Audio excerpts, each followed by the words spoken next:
नमस्कार। मेरा नाम है डॉक्टर अभिजीत सोनावने।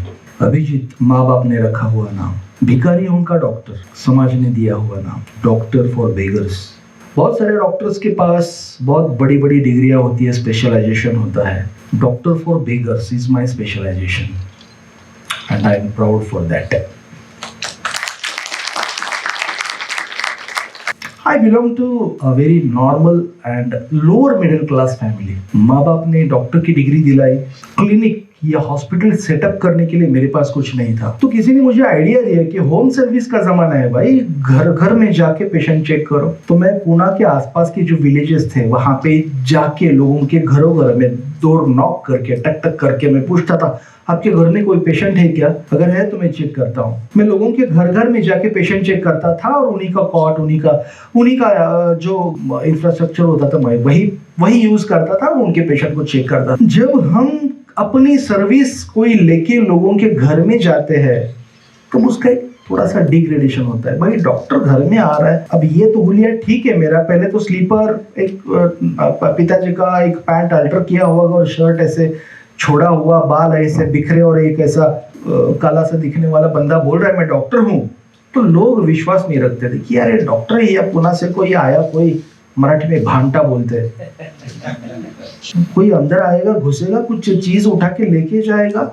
और उस वक्त मैं यहाँ पे एक बैग होता था मेरा, यहाँ पे एक बैग होता था, पीछे एक बैग होता था और आगे एक बैग होता था, पूरा क्लिनिक लेके चलना था। तो लोग डॉक्टर नहीं समझते थे, घर में नहीं आने देते थे, हकाल देते थे। या मेरी उस वक्त 5 रुपए फीस लिया करता था, मैं 1999 की बात कर रहा हूँ। 5 रुपए फीस लेता था मैं घर में जाके, लेकिन लोग फिर भी उसमें बार्गेन करते थे, यार 2 रुपए लेगा क्या? 5 रुपए बोलता था तो बोलते थे 2.5 रुपए लेगा, 3 रुपए लेगा। तो ऐसी सिचुएशन में मेरे जो बाकी के जो दोस्त थे वो बहुत बहुत बहुत तरक्की कर रहे थे। किसको पूछे यार तू क्या कर रहा है? मैंने हॉस्पिटल बांधा है। तू क्या कर रहा है? यार मैंने वो कार ले ली। तू क्या कर रहा है? मैंने हॉस्पिटल, ये वो, घर बंगला, गाड़ी लिया है। तू क्या कर रहा है? तो मैं दिन भर में सुबह से लेकर 9 से लेकर रात को 9 बजे तक लोगों के घर घर में जाता था और मुझे 50 रुपए बहुत मुश्किल से मिलते थे, वो भी इंसल्ट के साथ। आई वॉज फ्रस्ट्रेटेड, मैं डिमोटिवेट हो गया था। मेरे बाप के पास पैसा नहीं था मुझे क्लिनिक डाल के क्लिनिक सेट करने के लिए, मेरे पास कुछ पैसा नहीं था। मैं एक मंदिर के पास जाके बैठता था, यार मुझे अमीर बनना है, कैसे बनना है, क्या करूं? ऐसी सिचुएशन में हमेशा इलीगल थॉट्स ही आते हैं। किसी एक मोड़ पे मुझे एक उस सिचुएशन में मुझे एक बाबा मिले, दो ही वॉज नॉट बेगर, लोग उनको भिखारी समझते थे। मेरी उनके साथ जाने अनजाने में पहचान हो गई। उन्होंने मुझे कुछ मेडिसिन मांगा था, मैंने दे दिया था, मेरी मुलाकात हो गई। बातों बातों में मुझे पता चला कि he is well cultured, well educated person. उनके कर्नाटका में 2-3 होटल्स है और उनके बेटे ने, उनके बहू ने, उनके जो भी अपने थे उन अपनों ने उनको घर से बेदखल किया था, घर के बाहर करवा दिया था। And now he is here. ये सब पता होने के बाद मेरी उनसे एक रिलेशनशिप बन गई। न जाने क्यों वो मुझ में बेटा देखते थे, तो मैं भी धीरे धीरे उनसे बातें शेयर करने लगा। मैं बोलता था बाबा, मुझे बाबा अमीर बनना है, मैं इतना कुछ कर रहा हूँ लेकिन मुझे पैसा नहीं मिल रहा है। मेरे लोग कहाँ से कहाँ तक पहुंचे, मेरे दोस्त कहाँ से कहाँ तक पहुंचे, मैं वही के वही हूँ। मैं दिन भर 5-50 रुपए कमा लेता हूँ बाबा। हमेशा जब भी वो मिलते थे मैं उनसे बात करता था, बाबा पैसा पैसा पैसा पैसा, कैसे कमाऊं पैसा? बाबा बोलते थे यार तू हमेशा पैसा कमाने की बात करता है, कभी आशीर्वाद भी कमाने का सोचा है तुमने? तो हमेशा अमीर होने की सोचता है, कभी इंसान भी होने का सोचा है तुमने? मैं बोलता था यार इंसान होना मतलब कि यहाँ पे लगा के घूमू क्या? मैं इंसान हूँ, मुझे आशीर्वाद दो। उन्होंने अपने तजुर्बे से, उनके अपने एक्सपीरियंसेस से मुझे उस डीमोटिवेशन की ट्रैक से निकालने की उनकी कोशिश थी, क्योंकि वो मुझ में अपना बेटा देखते थे। जी, उनके अपने बेटे ने उनको घर से बाहर निकाला था, लेकिन न जाने क्यों मैं जो स्ट्रगलिंग बच्चा था उसमें वो अपना एक बेटा देखते थे। तो वो मुझे बोलते थे बेटा मुझे बताओ जिंदगी क्या होती है। अब मैं बहुत इमेच्योर था, जो मुझे लगता था मैं बोल देता था। तो वो बोलते थे कि बेटा जिंदगी सिर्फ 3 पत्तों की होती है, सिर्फ 3 पेज की होती है। अपनी जिंदगी सिर्फ जो है वो 3 पत्तों की होती है, 3 पेज की होती है। पहले पेज पे लिखा है जन्म, तीसरे पेज पे लिखा है मृत्यु, बीच में जो एक पेज बचता है वही अपनी जिंदगी है, तो वो भी एक पेज क्या है।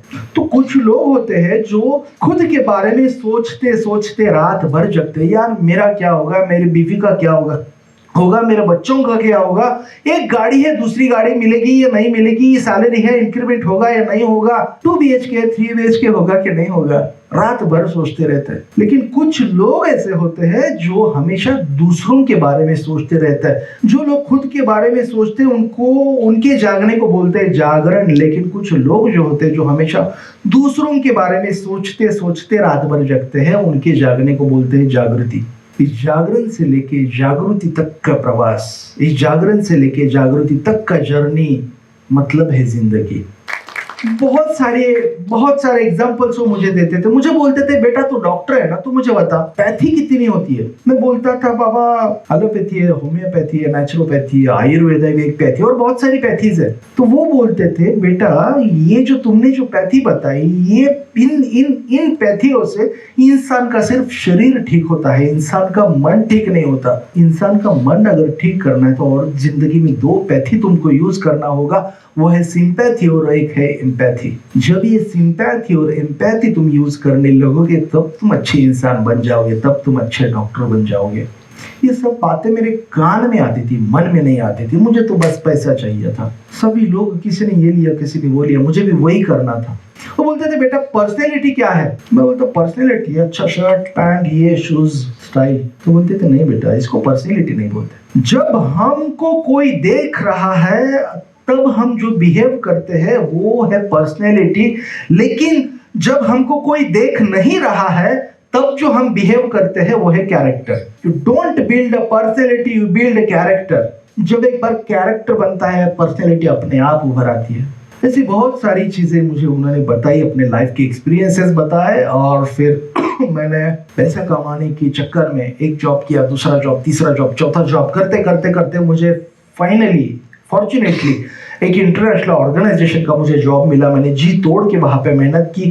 पहला प्रमोशन, दूसरा, तीसरा, चौथा, पांचवा प्रमोशन पे मैं उस ऑर्गेनाइजेशन का महाराष्ट्र हेड बन चुका and my salary was 5 lakh rupees per month. एक मोड ऐसा था जहाँ पे कुछ पैर में चप्पल नहीं थे मेरे। एक मोड ऐसा था बहुत भूख लगती थी, एक मोड ऐसा था बहुत खाने को मिलता था। फिर ऐसे लगा यार तकलीफ तो दोनों जगह पे होती है, जब भूख लगती है तब भी होती है, जब पेट भरता है तब भी होती है, तो सुकून कहाँ पे है। मैं इंटरनेशनल ऑर्गेनाइजेशन का जब हेड था तब मुझे ऐसे लगा कि यार हर चीज मेरे पास मेरे पैरों के नीचे अभी है, और ये चीजें सब कुछ जो मेरे पास है उस बाबा की वजह से है जो उस मोड़ पे मुझे मिले थे। जिसके पास कुछ नहीं था उसने मुझे कुछ दिया था, और आज मेरे पास सब कुछ है तो क्यों ना मैं किसी एक को हाथ दूं। उस बाबा ने खुद को भिखारी कहलाते हुए मुझे हाथ दिया था, मुझे सपोर्ट किया था, तो क्यों ना मैं किसी एक को सपोर्ट करूं। इस सोच के साथ मैंने एक काम शुरू किया कि किसी एक डेस्टिट्यूट को, किसी एक बंदे को जिसको जरूरत है उसको हाथ दे दो। इस सोच के साथ मैंने काम किया, काम शुरू किया। 15 अगस्त 2015 मैंने अपना वो इंटरनेशनल ऑर्गेनाइजेशन वाला जॉब छोड़ के ये काम शुरू किया है। तब से लेके आज तक आई डोंट अर्न मनी, मैं कहीं भी जॉब नहीं करता हूँ। मेरी वाइफ डॉक्टर मनीषा सोनावणे, वो छोटा मोटा, शी इज ऑल्सो डॉक्टर, वो कुछ छोटा मोटा जॉब ये वो कहाँ कुछ कर लेती है, और उसके पैसे जो उससे उस पैसे से मेरा घर चलता है। मराठी में कर्ता पुरुष बोलते हैं, मराठी में हर घर का कर्ता पुरुष होता है। आज मेरे घर का कर्ता पुरुष जो मेरी बीवी है, आई सैल्यूट हर। मैं इस व्यासपीठ से उसको प्रणाम करता हूँ। वो मेरी बीवी भी है, वो मेरी माँ भी है, और जिन लोगों के लिए मैं काम करता हूँ उनकी भी वो माँ बन चुकी है। लोग पूछते हैं यार तुम क्या काम करते हो तो मेरे पास एक मोटरसाइकिल है। मैं मोटरसाइकिल पे अराउंड 150 या 200 किलोग्राम का मेरा पूरा क्लिनिक जो है, मैं यहाँ वहाँ पे ऐसे बैग्स लगा के लिए है मोटरसाइकिल पे। और जैसे पहले मैंने बताया था पैसे कमाने के लिए जैसे मैं जाता था, यहाँ एक बैग, यहाँ एक बैग, यहाँ एक बैग और आगे एक बैग, ठीक उसी तरह से आज भी मेरे पास ऐसे आगे पीछे बैग्स है, प्लस मेरी मोटरसाइकिल पे भी बैग होते हैं। मैं ये बैग्स लेके मोटरसाइकिल पे घूमते घूमते जाता हूँ, और ये लोग जहाँ पे बैठे होते हैं वहीं पे अपना क्लिनिक सेट करता हूँ। नीचे ही बैठ के, चाहे वो फुटपाथ हो या कोई पब्लिक टॉयलेट हो या और गटर हो या कहाँ पे हो, ये लोग जहाँ पे बैठते हैं मैं वहीं पे जाके अपना क्लिनिक वहीं पे सेटअप करता हूँ, वहीं पे उनको मेडिकल सर्विसेज देता हूँ। ये लोग खास करके मुझे किसी रिलीजियस स्पॉट्स के बाहर मिलते हैं, मंदिर, मस्जिद, गुरुद्वारा, चर्च। अगर आपने ऑब्जर्व किया होगा तो हम किसी को अपॉइंटमेंट देते हैं, वैसे हमने भगवान को भी अपॉइंटमेंट में बांध के रखा है। अगर आप इफ यू ऑब्जर्व, हमने सोमवार दिया है शंकर भगवान को, मंगलवार दिया है देवी को, बुधवार दिया है गणपति को, गुरुवार दिया है साईं बाबा स्वामी समर्थ को, शुक्रवार दिया अल्लाह को, शनिवार दिया है मारुति हनुमान जी को, और रविवार दिया है यीशु को। जिस भगवान का वार होता है उस दिन वहां पे डिवोटीज की, भक्तों की बहुत ज्यादा गर्दी होती है। जिस भगवान का वार होता है, अल्लाह ईश्वर का ईश्वर वार होता है, वहां पे अंदर बहुत ज्यादा भक्तों की भीड़ होती है और वहीं पे बहुत ज्यादा भीड़ बाहर भीख मांगने वालों की भी होती है। आप ऑब्जर्व कीजिए, मेरे लिए दोनों भी सेम है, भक्त और भिक्षेकरी। भीख मांगने वाले लोगों को मैं भिक्षेकरी बोलता हूँ, क्योंकि भक्त मंदिर और मस्जिद के अंदर कुछ मांगते हैं, भिक्षेकरी मंदिर और मस्जिद के बाहर कुछ मांगते हैं। मैं बाहर मांगने वालों लोगों के लिए काम करता हूँ। कोई मंदिर और मस्जिद में जाके आता है, मैं उनको पूछता यार अंदर जाके क्या किया, तो बोलते यार प्रार्थना की। मतलब क्या किया? कुछ नहीं, अपने लिए ये मांगा, बीवी के लिए ये मांगा, बच्चे के लिए ये मांगा। यार तुम अंदर जाके खुद के लिए मांगते हो और उसको प्रार्थना बोलते हो, इबादत बोलते हो, प्रेयर बोलते हो।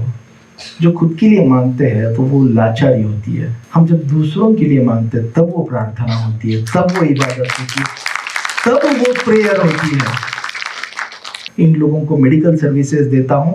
मेडिकल सर्विसेज देना is not my primary job, उनके साथ रिलेशनशिप तैयार करना इज माय जॉब। ये रिलेशनशिप तैयार करने के लिए मैं ये गोली और मेडिसिन देने का बहाना बनाता हूँ। इन 4-5 सालों में 1100 लोग मुझे जुड़े हैं, 1100, तो 1100 लोगों की मेरी फैमिली है। इस काम ने मुझे 200-300 माँ दिए हैं, 200-300 बाप दिए हैं, 200-300 दादा दादी नाना नानी दिए है, और इस उम्र में मुझे 200-300 बच्चे भी हैं। पेपर में मैं पढ़ता हूँ ये दुनिया के सबसे अमीर 10 लोगों की लिस्ट है। नो, आई डोंट बिलीव दुनिया का सबसे अमीर इंसान मैं हूँ। यार हर किसी को एक ही माँ होती है, एक ही बाप होते हैं। मुझे 200-300 माँ है, 200-300 बाप है, 200-300 बच्चे है, मेरी इतनी बड़ी फैमिली है मेरी। So I am the richest person in the world. उनको मेडिकल सर्विसेज देते देते मुझे ये लगा कि यार ये सोसाइटी जो है, ये एक सोसाइटी है और ये बेगर कम्युनिटी एक है। इस सोसाइटी और ये बेगर कम्युनिटी के बीच में बहुत बड़ी गैप है। ये गैप कब मिटेगी, कब मिलेगा? सोसाइटी उनको कब एब्सॉर्ब करेगी भी नहीं। हाँ, सोसाइटी जरूर उस बेगर कम्युनिटी को एक्सेप्ट करेगी, लेकिन इसलिए उस बेगर कम्युनिटी ने बेगिंग करना, भीख मांगना छोड़ना चाहिए। तो क्या ये लोग भीख मांगना छोड़ेंगे?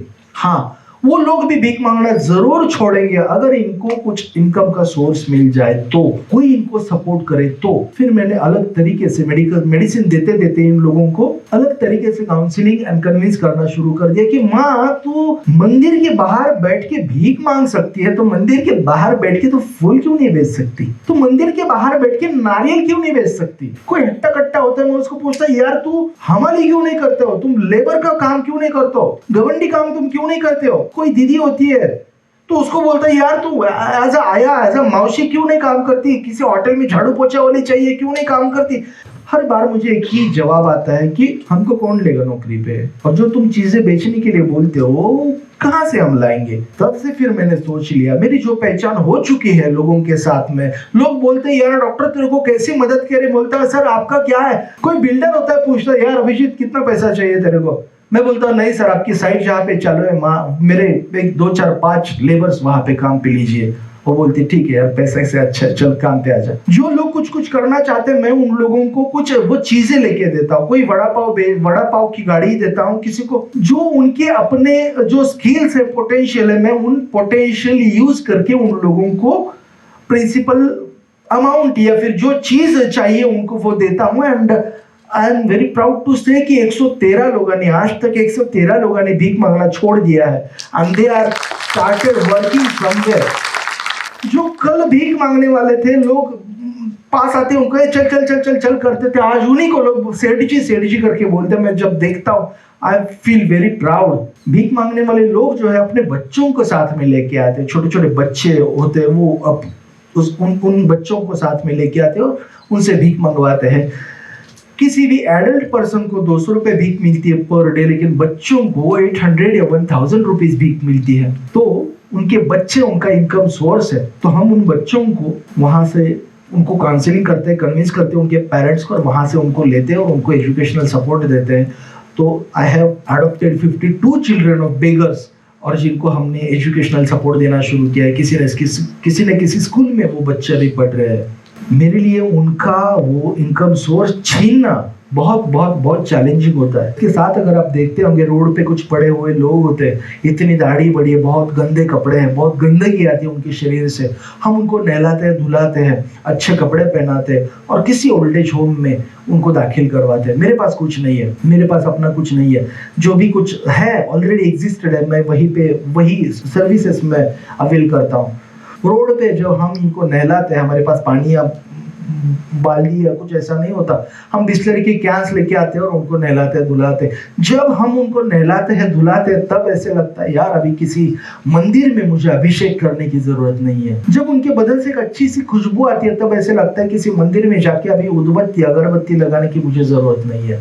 हमारी पूजा वहीं पे हो जाती है। तो इस तरह से 60 लोगों को हमने उठाया है और कहीं ना कहीं किसी ओल्ड एज होम में दाखिल किया है, और जहाँ पे वो लोग रह रहे जो गुजर गए हैं एज अ बेटा, हमने उनका अंतिम संस्कार भी किया है। जो भी मुझे कोई सुन रहा है, मैं आपसे सभी से एक ही रिक्वेस्ट करूंगा, एक ही प्रार्थना करूंगा कि मेरे इस सेशन के बाद अगर आपको कोई भी भीख मांगने वाला बंदा या भीख मांगने वाली कोई लेडी अगर आपको दिखे, तो प्लीज प्लीज प्लीज आप उसको भीख नहीं देना, आप उसको भीख नहीं देना। यही मेरे लिए डायरेक्टली हेल्प एंड सपोर्ट है, यही मेरे लिए डोनेशन है। आप उनको कोई भीख नहीं देना, कुछ भी भीख नहीं देना, लेकिन आप उनको कुछ मदद करिए। शायद मेरा स्टेटमेंट कंफ्यूजिंग लगेगा आपको कि भीख नहीं देना, मदद करना है। आई क्लैरिफाई, आपकी कोई भी एक्शन, आपकी कोई भी कृति अगर सामने वाले बंदे को अगर डिपेंडेंट बना रही है, तो है वो भीख। लेकिन आपकी कोई भी एक्शन, आपकी कोई भी कृति अगर सामने वाले बंदे को अगर इंडिपेंडेंट बना रही है, खुद के पैरों पे खड़ा कर रही है, दैट इज मदद। भीख देके आप डिपेंडेंट बनाते हो, मदद करके आप इंडिपेंडेंट बनाते हो। फर्क सिर्फ दृष्टिकोण का है, बात सिर्फ दृष्टिकोण की है। तो हमें अपना दृष्टिकोण बदलना है। Thank you so much.